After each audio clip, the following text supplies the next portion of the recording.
जय जगन्नाथ सांग मैंने कथार अच्छी रुच ना रुच खा पिता बुझ न बुझ पढ़ गीता।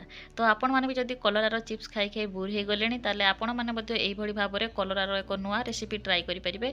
मु प्रथम ये किसी कलरा नहीं प्रथम परिष्कार कर धोई नापर गैस ऑन करके सिझे नौ एपटे मसला प्रस्तुत करने मुझे गोटे आलू गोटे पियाज दी चारि फाड़ रसुण ता सहित हलदी गुंड लंका गुंड कंचा लंका सबको नहीं भल भाव में गोटे तार मिश्रण प्रस्तुत कर एपटे सिझी जाइथिबा कलरा को बाहर करी तार मंजी काढ़ी नहीं एवं से आमर मसला जो आलू मसला अच्छी ताकू भल भाव में से फिलअप कर नौची।